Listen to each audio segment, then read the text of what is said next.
Hi, and welcome to the latest episode of History You Didn't Know But Should. I'm Ray. And I'm Chris. And today we're going to continue our episode of podcast on the various historical landmarks throughout the country. Today we're going to be looking at the Washington Monument. Yeah, Ray, and this is once again another fabulous journey into buildings. We always talk about usually what buildings do, or maybe we talk about who resides in the building or who works in the building. But with this particular building, nobody really lives there. Nobody works there.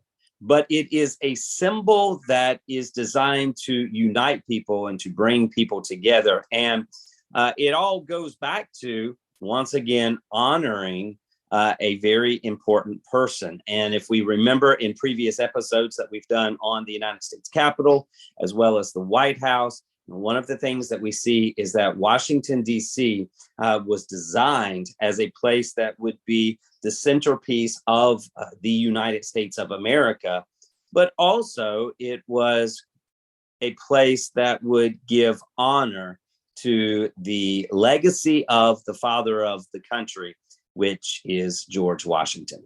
Yeah, one person said, first in war, first in peace, first in the heart of his countrymen. And of course, this monument that memorializes and honors President George Washington, I believe, Chris, is at the center of Washington, D.C., and it is the tallest structure in the entire city of Washington, D.C. And at one point, I believe it was the tallest structure in the nation. Of course, it doesn't hold that position anymore, but it is a marvelous structure that was designed by a guy called Robert Mills.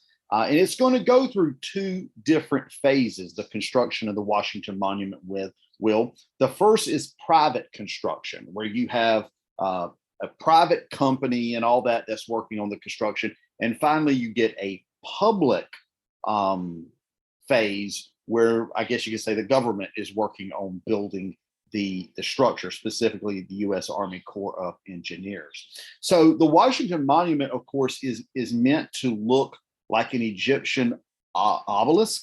And, it stands there in Washington, D.C., this huge monument. Today it is 555 feet tall and just an amazing structure to see.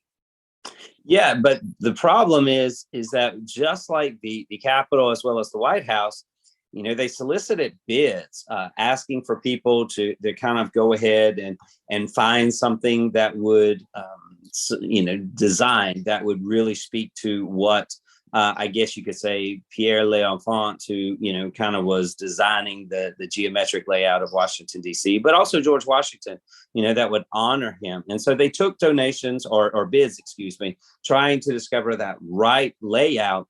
And one of the weird things is, whereas, the Capitol and some other buildings were focused on the revitalization of Greek architecture, the Washington Monument actually was being designed more of ancient Egypt. You mentioned earlier the Egyptian style obelisk, and yep. The goal was that they were going to build this huge just obelisk that would be, encircled by like 30 100-foot columns. And, it was, I think the original height was supposed to be 600 feet is where they really wanted to go. And so they looked at it and they saw it, but, the problem was, it just didn't quite match, I think, that the layout that other people really wanted. And I mean, Ray, let's just be honest, trying to build a mammoth structure like that creates a lot of problems. They did not have an architect that was on site. This is a guy that's pretty much like writing it on a napkin, if you will, about how he wants to do it and the way that it needs to be fit. And that's going to create some problems. But the most important thing that you have here is that this is going on in 1845. And when you look at our nation in the 1840s, we're having a hard time with money. And we're having a hard time, just in making a living, much less trying to raise funds for a monument that would, serve as the legacy for a commander-in-chief and ultimate president. And so you have the Washington National Monument Society that, is this private organization that says, okay, we're going to create this monument that will be unparalleled to the world. But Ray, it was anything but easy to accomplish. Yeah, it is going to be a real struggle. And that gets into why we end up with two phases. The first being this private phase with the Washington National Monument Society you just mentioned, and the second being the public phase with the U.S. Corps of Engineers. Now, all of this process, as Chris said, is going to begin in 1845, but it's going to be in 1848 when they're going to have the cornerstone, and they're going to lay the cornerstone of this structure on July 4, 1848. And there's about, 15 to 20,000 people there. I mean, can you imagine where the structure is now? You got 15, 20,000 people. And among these people, it's almost a who's who of American politics at that particular time. You've got people like James Polk, First Lady Dolly Madison. You've got James Buchanan, Abraham Lincoln, Andrew Johnson. All of these people are there to witness the laying of the cornerstone of this brand new structure that's going to be there, as we said, to honor and memorialize George Washington. And this thing, Chris, and I'm not an architect.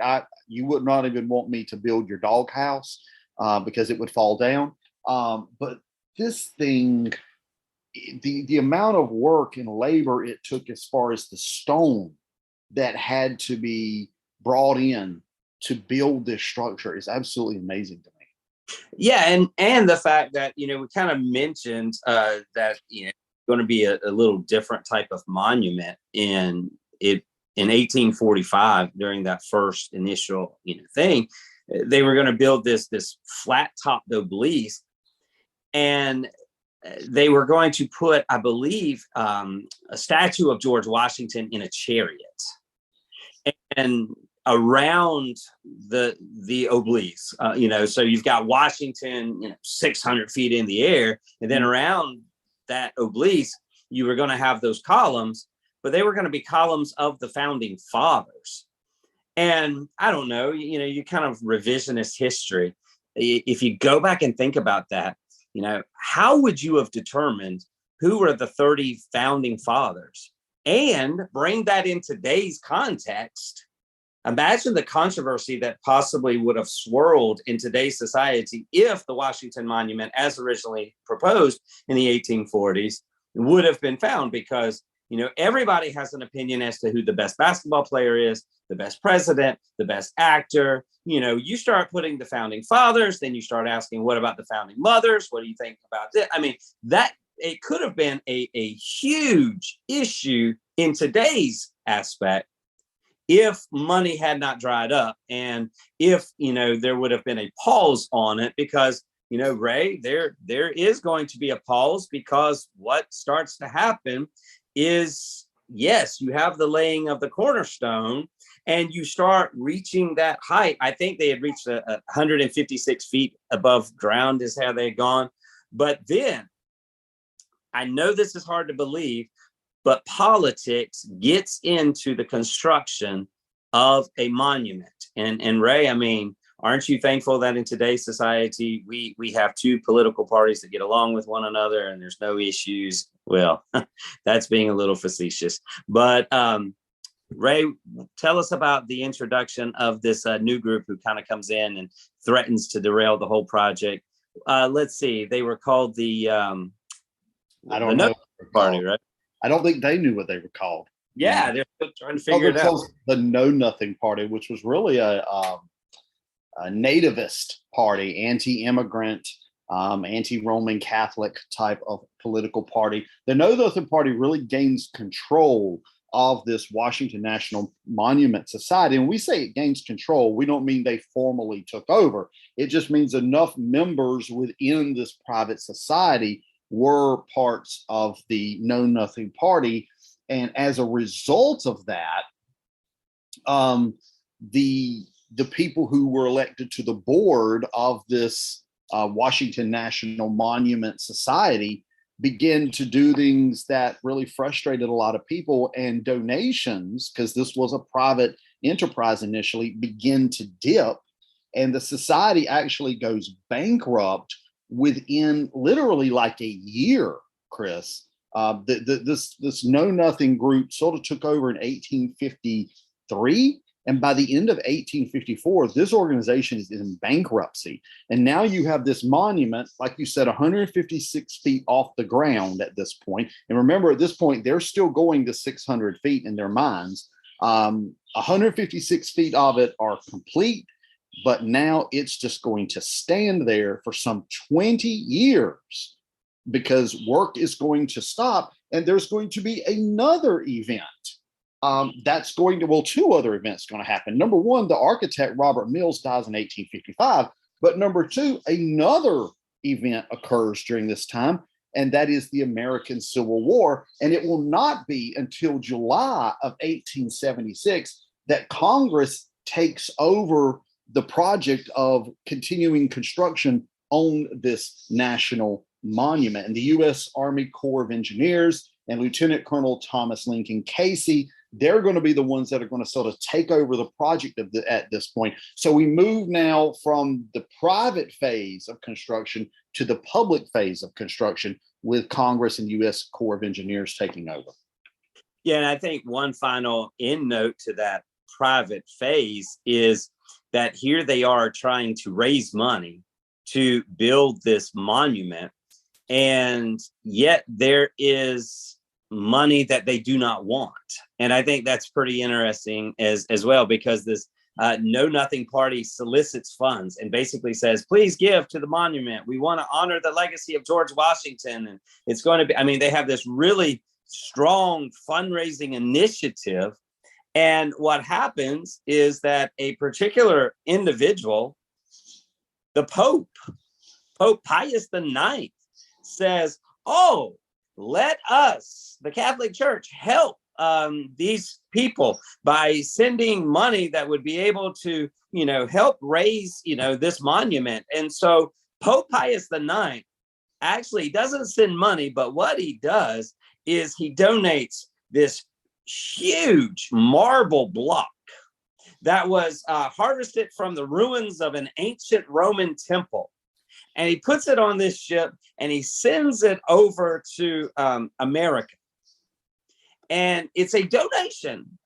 And all he's doing is giving it to help. I mean, because that would have saved a lot of money. And so he gives it to them. And all of a sudden, you mentioned it earlier, the Know Nothings who are nativists, who want nothing to do. They are very anti-Catholic. And they say, there is no way that we will accept a block of marble to be used for the Washington Monument. And they actually reject the Pope. They reject the marble. And Ray, they were so mad at the Pope that legend has it that they took that big block of marble and they threw it in the Potomac River, and that it is still way down at the bottom of the river today.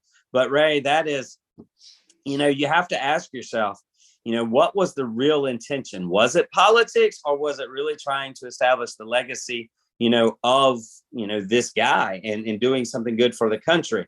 But whatever it is, this group of people creates this really unfinished image that lasts throughout Civil War, which I think is a great symbol of what was going on in the Civil War, that we were as a country still divided.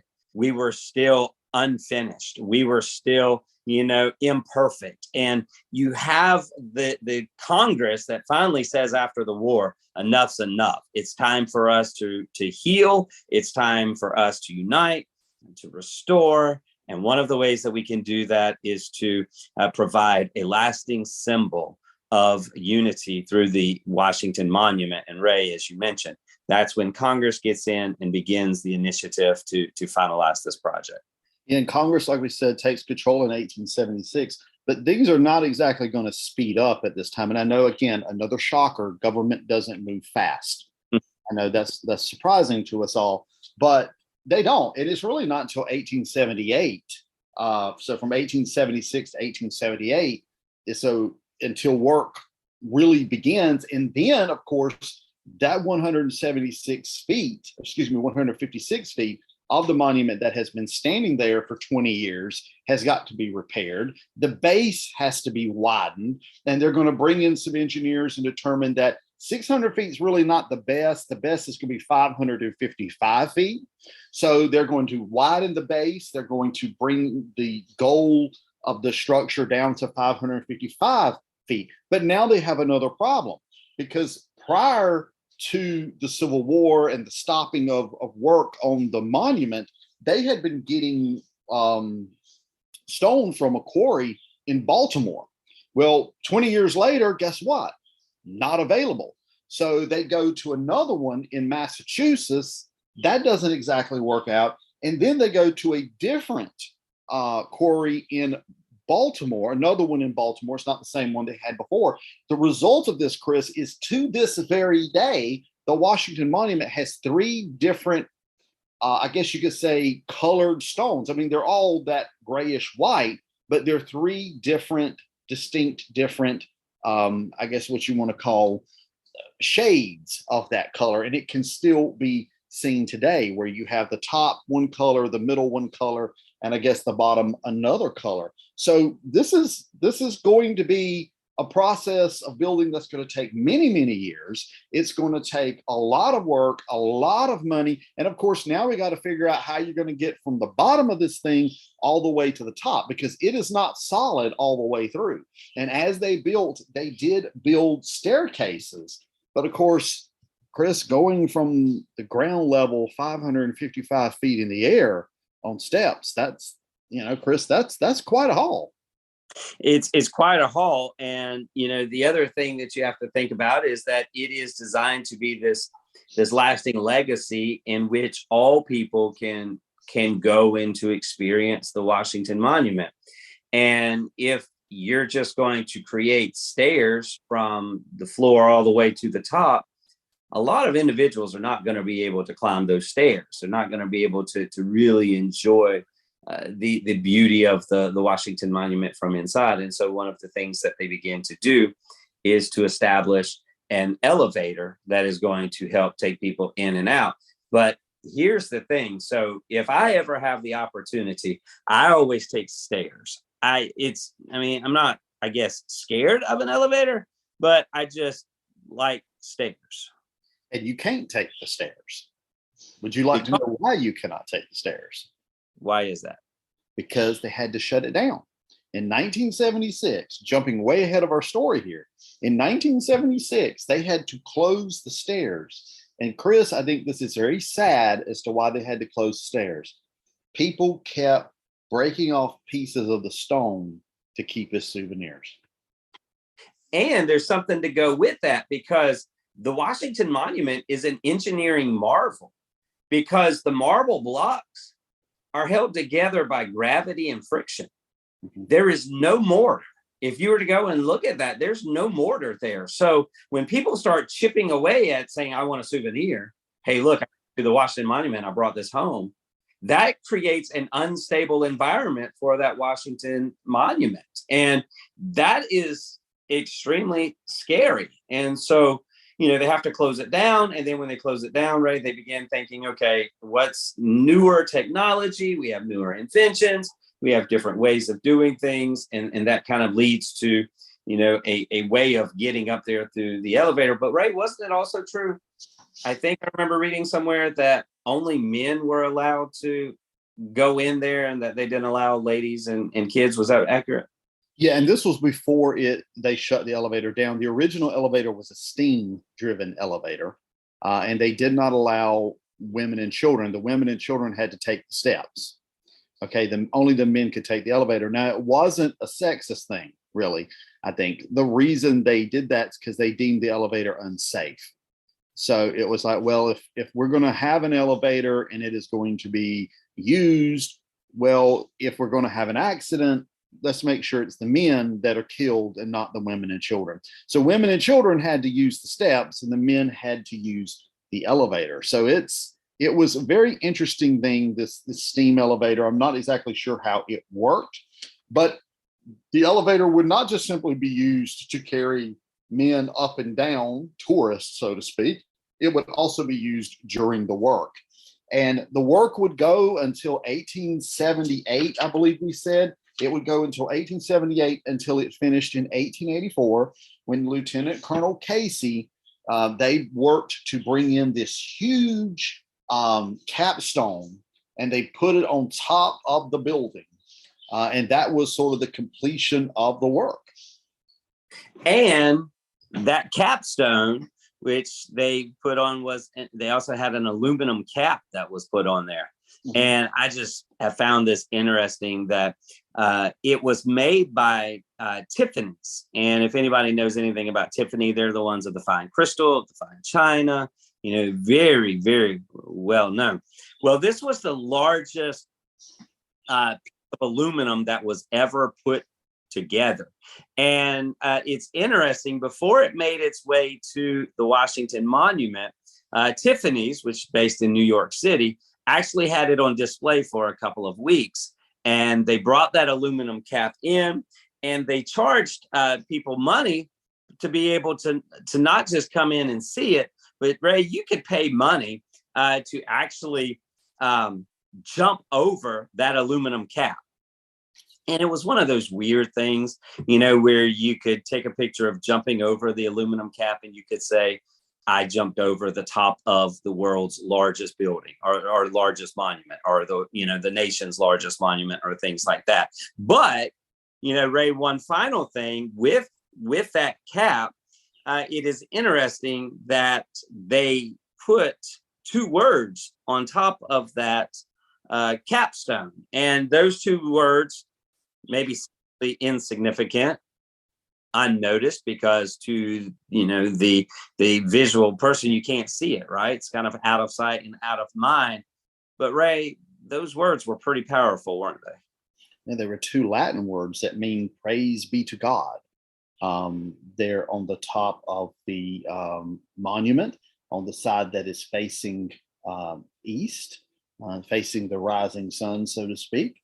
The monument construction, of course, is going to finish. The monument will be dedicated on George Washington's birthday, of all things, February 21, 1885. And it's going to be open to the public about a year later. And like we said, initially, they will be using that steam elevator. The men will, women will not be able to. But back in those days, you probably still wanted to use the steps, because there were some 100, there still are there, 193 memorial stones throughout the monument. And these are not, if you see a video or pictures of these memorial stones, Chris, they are elaborate works of art. And of course, nowadays you can't see them because you take the elevator, and we're not taking a steam elevator anymore, by the way. In 1901, an electric elevator was installed in the Washington Monument. And I think in 2019, somewhere like that, the elevator was updated again. So, if you go to the Washington Monument today, you will be put in a very large elevator. You will be taken to the top, where there's a museum, and you can look out over Washington, D.C. You can look down the mall. You can see this panoramic view, so to speak, of Washington, D.C. But Chris, this is a building that has still struggled in some ways. It has been shut down a number of times. It was shut down between 1998 and 2001 for work. And of course, this is something I want to talk about too. In 2011, there was an earthquake that we felt around here in southeastern North Carolina, and it did pretty good amount of damage to the Washington Monument. And I read or heard where one person said they were amazed the thing just simply didn't fall to the ground. Especially go again to the fact that it is an engineering marvel where there's no mortar, that it's gravity and friction.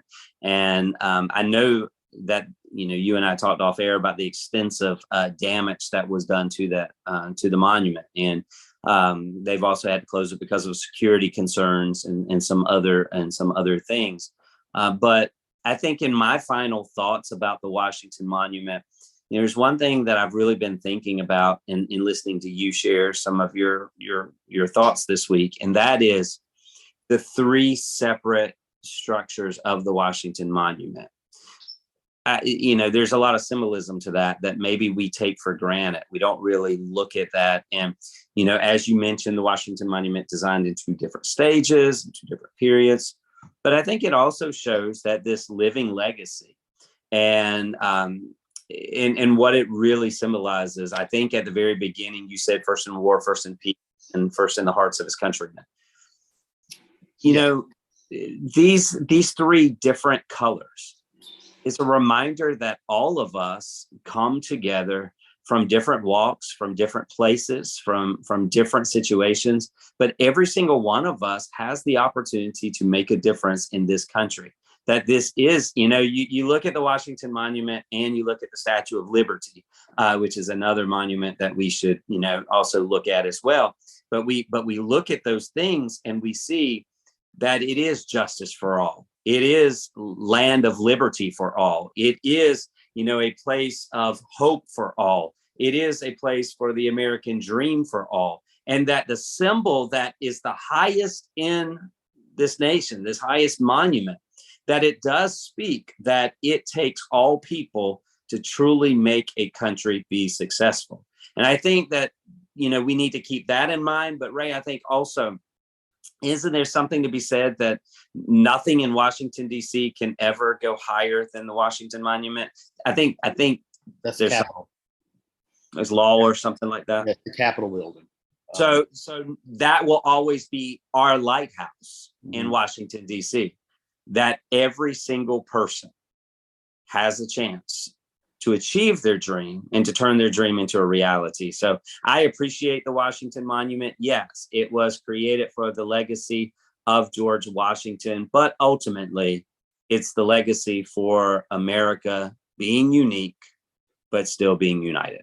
Yeah, and just going back to clarify, the rule is nothing in Washington, D.C. can be higher than the tip of the Capitol building. So only the Washington Monument in that immediate space towers above both the White House and the Capitol building.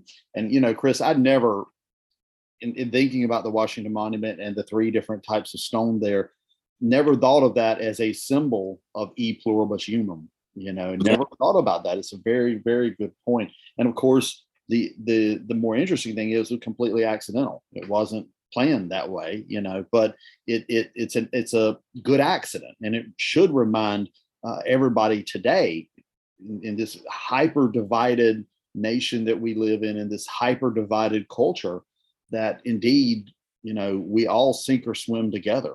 E pluribus unum is indeed important. One more thing, Chris, I've got to bring this up, a little bit of comedy here. Maybe we had talked off air about, I think you said you had never been up in the Washington Monument. Right.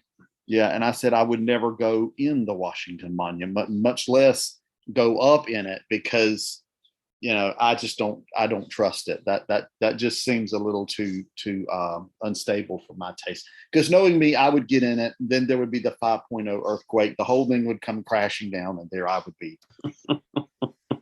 So anyway, thanks, Chris, for another wonderful episode of History You Didn't Know But Should. We remind everybody that we're available on Facebook and Twitter. We're also available on Sounder FM, Spotify, iHeart, and all sorts of locations around the internet. If you have questions or comments, you can email us at historyyousshouldknow@gmail.com. That's history, the letter you should know, @gmail.com. Until next time, I'm Ray. And I'm Chris. And we'll talk to you later.